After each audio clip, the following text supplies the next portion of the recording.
elections are concerned, we were about to announce the election, but both the election commission and the government is facing a frequent situation wherein there is a Supreme Court judgment as recent as 10th May, okay, where it says that we have to follow the triple test.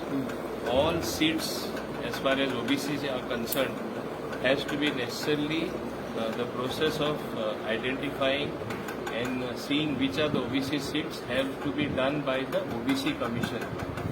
And once the undergo the triple test, thereafter, then only the election commission or the government can declare the election. Now it is a situation where we have to take legal opinion and to be on the right side, because we don't believe in postponing the election.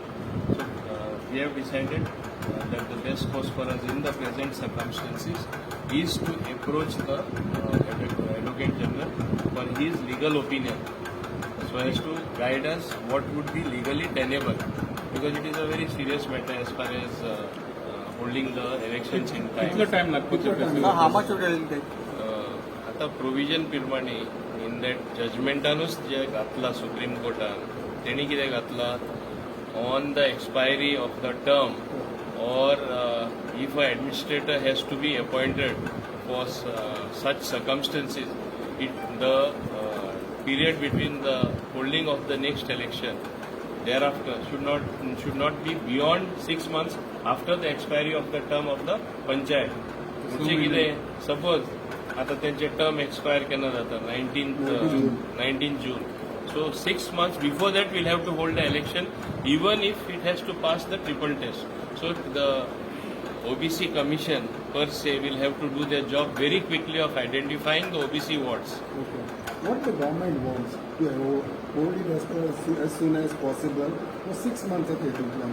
See, our endeavor is to hold the elections as soon as possible. Per se, as I said, आमकां postponement नाकाच, पण आता supreme court judgement येयला आनी फाल्यां आमी आतां decision घेयले आहा तशें आमी इलेक्शन घेवचे जे इलेक्शन कमिशनान आमकां करून दिला. फाल्यां परत कोण कोर्टा वयतलो पळय, सुप्रीम कोर्ट जजमेंट फॉलो करूना, so they will be a stop to the election. So better we do our homework properly, take the proper legal opinion and then arrive at a decision. But in the circumstances, yes, it looks likely. Kannada समाज panel घालता म्हणून त्यांचे त्याच्यावर कितें? अरे बाबा, आता election जालें बरें आहा मरे, तूं तें आनी कितें ना, तेंच्यानी पॅनल घालता म्हणून कन्नड समाजान. आय कितें, कोणेय पॅनल घायले लोकशाही प्रमाणे कोणूय पॅनल घालपाक शकता, पूण जे एनाउन्स करपी लिडर त्यांची कितली क्रेडिबिलिटी आहा ती पळोवया. तेंचेच लिडर तांकां कितले मानता जाल्यार पळोवया न्ही. ते आता बेश्टे फूट घालपाक सोदता आनी हें बरोबर न्ही, इतलेंच हांवें पयलेंय सांगलां. ओके, कन्नड समाज घालता ते बरोबर न्ही म्हणटात. No, I am not against the Kannada Samaj or any Samaj for that matter. I am only saying the leaders who have propagated this have no credibility even among the Kannada Samaj. That is what I am saying. Okay, thank you.